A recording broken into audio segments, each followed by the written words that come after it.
Welcome to Nissi News Bytes at 1. Hello and good afternoon, viewers. Welcome to Nissi News Bytes at 1, where we give you unbiased news. I hope you're all enjoying your holiday. My name is Cecilia Mwariri. And my name is Isaac Kwawero. And of course, our sign language interpreter is Grace Mohia. With 28 days to the general elections, the country is in a campaign mood and has high expectation for new governance, a new dispensation, and new formation of political alignment. With this, the country is all eyes on the candidates who are visiting different parts of the country on a charm offensive. On to our first news.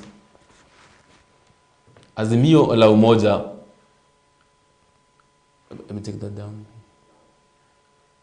On to so thank you so much.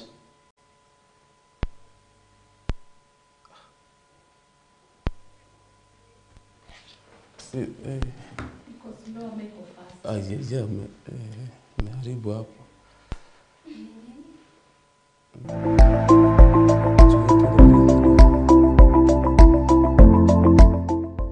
Welcome to Nissi Television, the house of rest.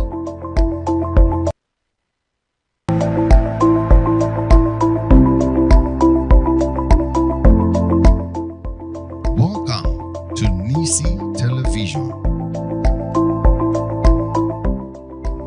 the house of rest.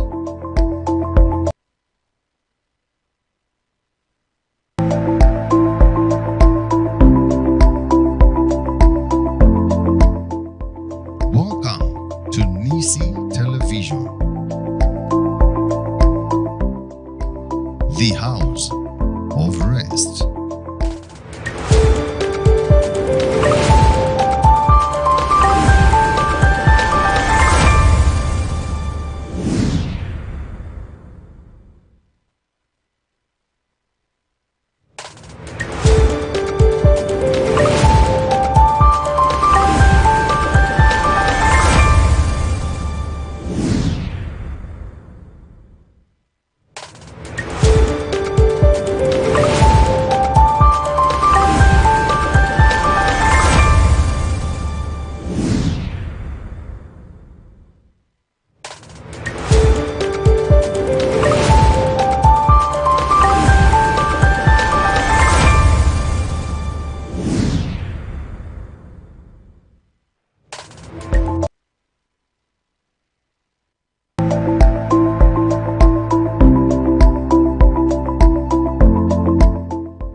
Welcome to Nissi Television, the house of rest.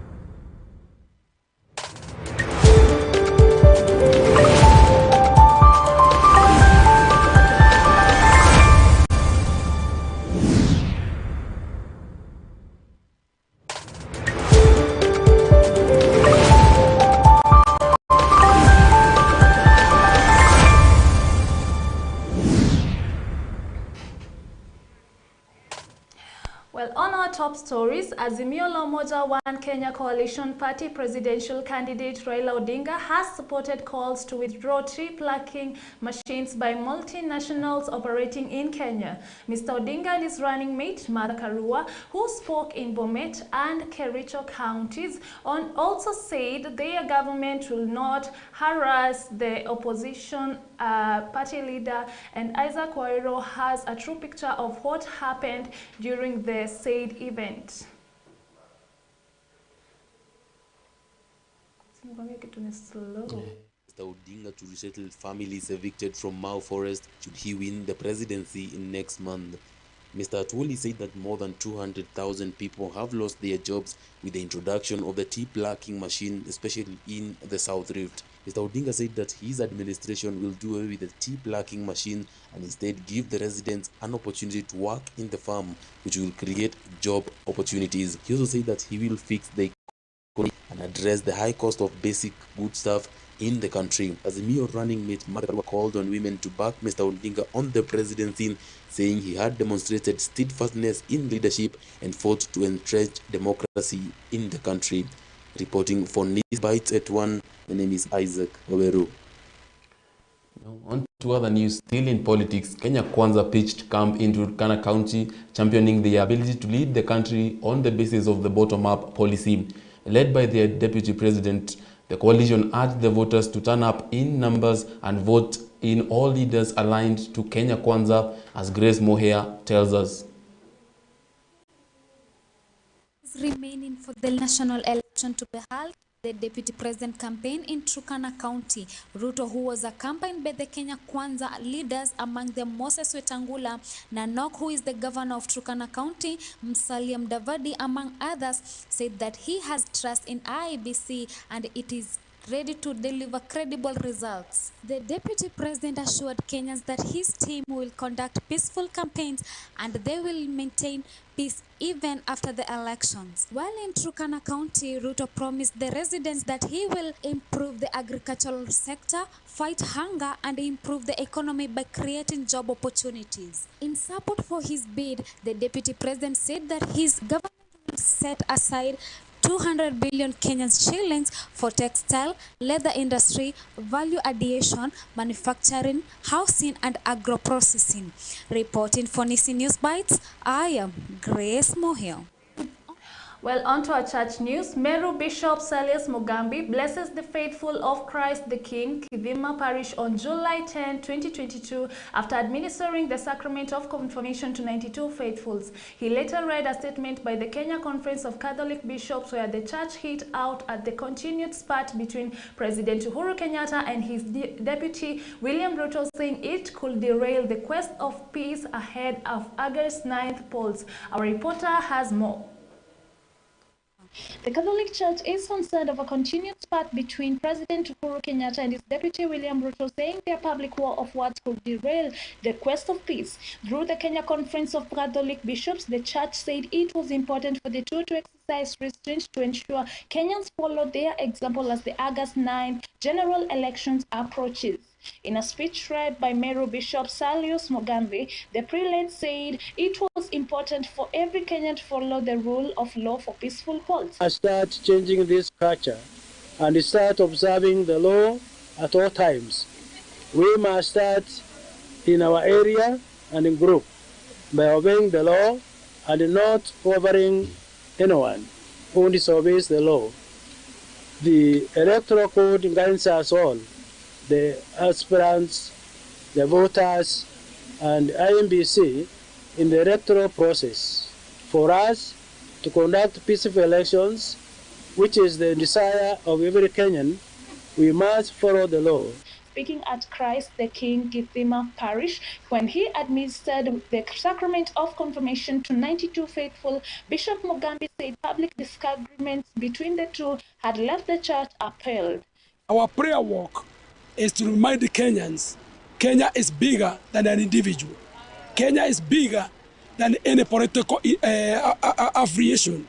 And therefore, peace is what we need. Because even after the D-Day, 9th of August, which has become so popular among our politicians and the Kenyans at whole, at large, we are saying we need peace of God to prevail in Kenya. He, however, said it was not possible to reconcile President Kenyatta and Deputy Ruto until the election, since each of them had taken a political stand. Bishop Mugambi, however, urged Kenyans to ignore their public display in their fallout and focus on ensuring the country had peaceful elections and transition. Reporting for Nissi TV, Nairobi County, my name is Cecilia Mwariri. Thank you for that. And to other news, Membli MCA debate will be conducted at Membli Baptist Church. The hot debate will be held today, the 11th of July, 28 days to the general election at 5 p.m. It will be involving 12 MCAs aspirants in an effort to gather the highest number of votes out of the 16,154 votes.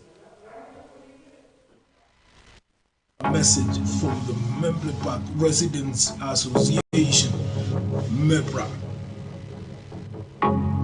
On 9th of August 2022, as Kenya goes into the general election.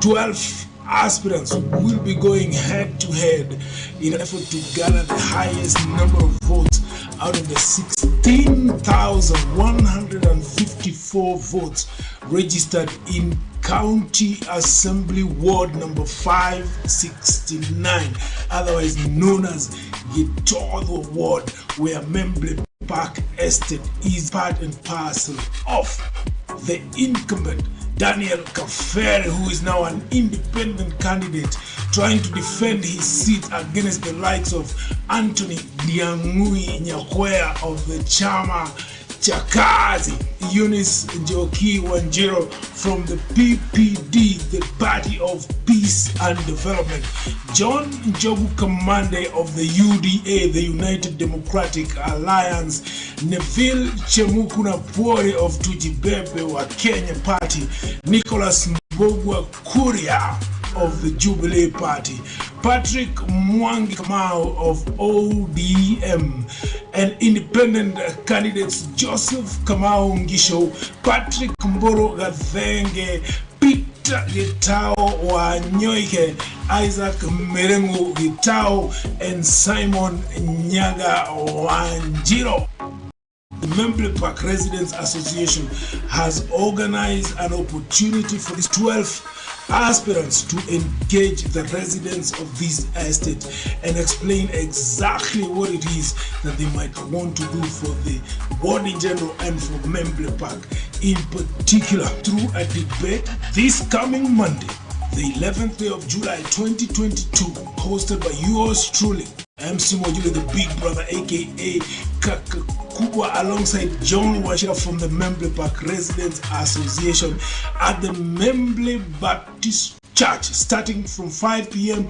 all the way to around 9 p.m. or thereabout. We have invited at least 10 residents from each of our 21 courts. We are making arrangements to stream that conversation live so that even those who will not be in the venue will be able to follow us on our YouTube channel. Memble Park residents, it is time to decide. Spread the word and be there. Well, candidates gunning for the Nairobi governor seat at the August 9th polls will on Monday be at the center of the storm when they face off in a debate over their manifestos. The televised debate comes just a week before the deputy presidential debate on July 19 and 2 weeks before the presidential debate on July 26. The gubernatorial race has 8 candidates, including Polycarp Igade of the Jubilee Party and Johnson Sakaja of the United Democratic Alliance, UDA, former journalist Dennis Kodhi of the Liberal Democratic Party, LDP, and the tech entrepreneur Herman Grewal of Safina Party and Kenneth Nyamwamu of the United Progressive Alliance ticket are also scheduled to face the panel. Independent candidates Esther Waringa, Nancy Wamboi, and business woman Agnes Kagure are also set to face the panel at the debate. Also, all have been cleared by the Independent Electoral and Boundaries Commission, IEBC, to vie for the position. Members of the public had until midnight, July 9, 2022, to send in questions they would like answered by the candidates. Our reporter has more. The gubernatorial race has 8 candidates, including Polycarp Igade of the Jubilee Party and Johnson Sakaja of the United Democratic Alliance. Former journalist Dennis Kodhi of the Liberal Democratic Party, LPD, tech entrepreneur Herman Grewal of Safina Party, and Kenneth Nyamwanu of the United Progressive Alliance ticket are also scheduled to face the panel. Independent candidates Esther Waringa, Nancy Wamboi, and businesswoman Agnes Kagure are also set to face the panel at the debate. All have been cleared by the Independent Electoral and Boundaries Commission, IEBC, to vie for the position. Members of the public had until July 9, 2022 to send their questions that they would like answered by the candidates. Reporting for Nissi News Bytes at 1, my name is Isaac Waweru. The Kenya Association of Manufacturers CAM Board has appointed Mr. Tobias Orlando as the acting chief executive officer from 1st July 2022, following Mrs. Phyllis Wakianga's exit on 30th June 2022. Tobias joined the Kenya Association of Manufacturers in 2005 and was appointed the head of membership and governance in 2010. He has played a strategic role in expanding CAM's membership based on leading the development and execution of strategies on members' growth and retention, business planning and development, and the governance, as Grace Mohia tells us. The Kenya Association of Manufacturing, KAM, has raised the red flag of the shortage of US dollars in the market and the impact of local industry. In a statement, KAM said the manufacturing sector is highly dependent on important raw materials and other inputs to process and capital goods for investments. As a result, local industry requires sufficient dollars to access raw materials and intermediate input and capital goods. However, this has not been the case. In a statement, KAM said the current high commodity price in the international market has raised the US dollar required to purchase the same quantity of products. Reporting for Nissi Television, I am Grace Mohia. Well, Nairobi City residents are facing an increase in water prices after Nairobi City Water Sewer Company Company applied for the regulatory to increase the cost in delivering the commodity to the residents. The Water Regulatory Board said that the Nairobi County government had applied for a regular tariff review to enable their water utility to operate at a full cost recovery and improve service delivery by meeting the necessary conditions. It is also said that the Nairobi Water Company will raise the cost of the commodity for small households by a third party from the current meters. Well, the move is set to hit households that are under high cost of living as a result of heavy tax and supply shortages amidst high demand that has led to sharp increase in the cost of food, fuel, and cooking gas. On the other hand, Nairobi Water has also reserved the lowest water prices, increasing from for bulk water suppliers and kiosks from 30 shillings to 22 shillings. The company plans to use part of the revenue to pay its lenders like the World Bank and the African Development Bank over 78.5 million shillings due to next year, 78.1 due to 2024 and 68.4 million due in 2025, as our reporter gives us more.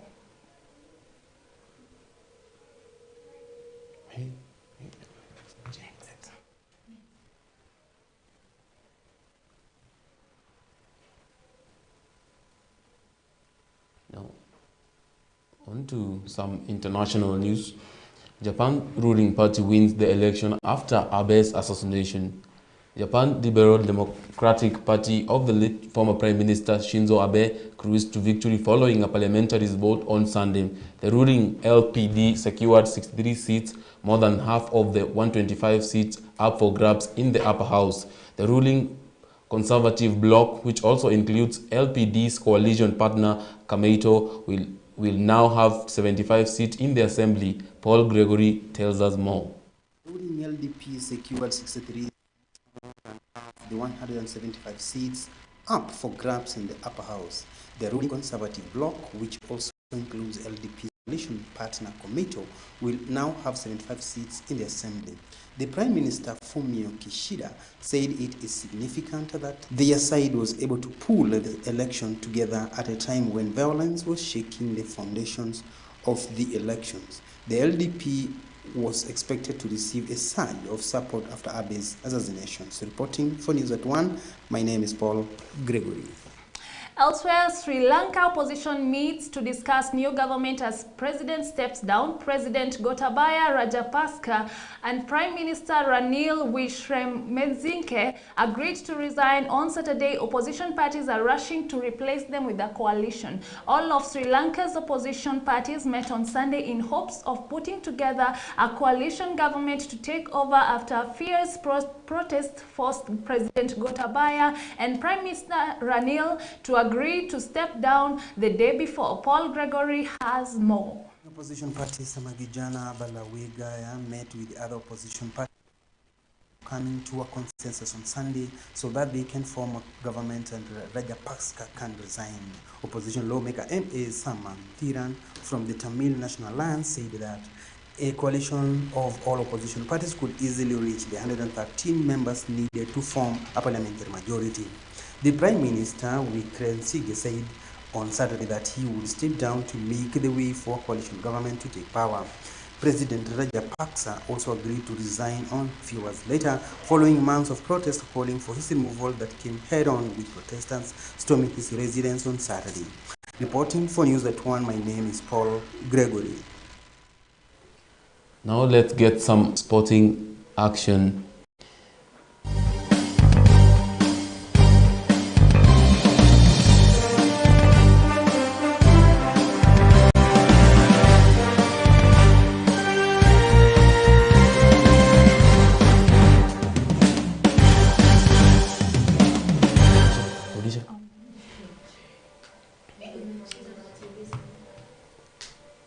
Now let's get some sporting action.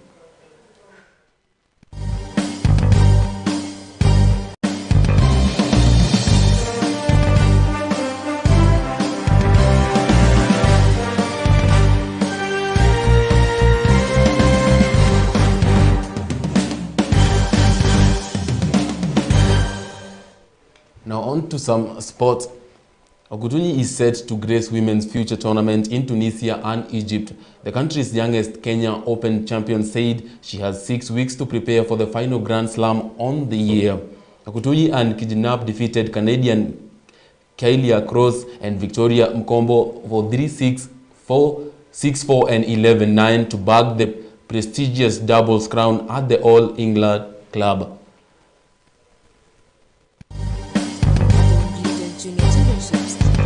Okutunyi has been enlisted for the Women's Futures Tournament in Tunisia and Egypt later this month. Okutunyi dedicated Saturday's win alongside Dutch Rose Nijkamp to Kenyan sardine that it showed the world that the country can produce world beaters in the sport. The country's youngest Kenya Open champion said that she has 6 weeks to prepare for the final Grand Slam of the year, the US Open at Flushing Meadows in New York. The teen sensation said that playing in the Northampton Junior Open and training on the grass court helped her prepare adequately for the Wimbledon. Okutunyi and Nijkamp defeated Canadians Kailia Cross and Victoria Mboko 3-6, 6-4, 11-9 to bag the prestigious doubles crown at the All England Club. Reporting for Nissi Television, I am Faith Danya. Well, Kenya Simbas suffered another heartbreak in their quest to grace the Rugby World Cup for the first time after a humiliating 36-0 loss to Namibia in the final of the African qualifiers at the Maurice David Stadium in Aix-en Provence, Marseille on Sunday. Namibia will now join the 16 teams that have already qualified for the 2023 World Cup to be held in France, while Kenya will be hoping to make it to the tournament via the repechage tournament on dates to be disclosed later by the World Rugby. Faith has more.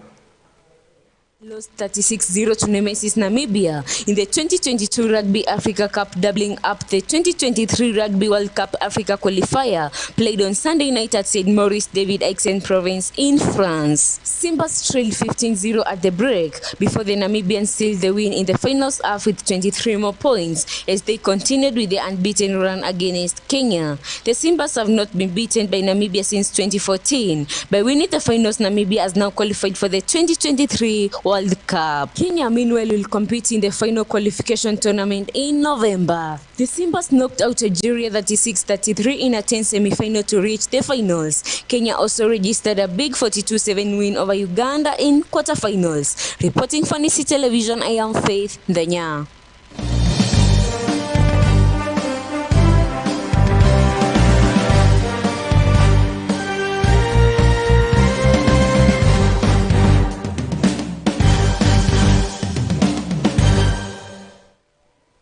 Well, viewer, you've just heard the latest news around the globe. News with no bias and news with no exception, delivering nothing but the truth. This has been Cecilia Mwariri and... My name is Isaac Waweru. Thank you so much for watching. Stay tuned for our next program, that is Destiny Show. Thank you so much. You can also follow us on all our social media platforms, that is Nissi Television on Facebook, on Instagram, and you can subscribe to our YouTube channel, that is Nissi Television.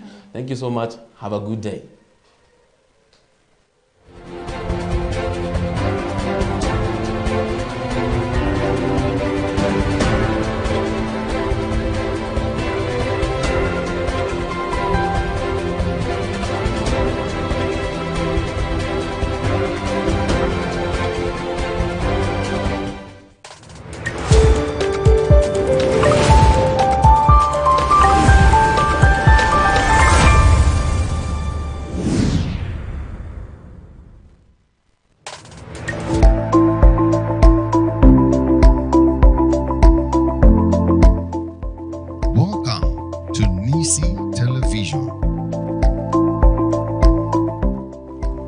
The House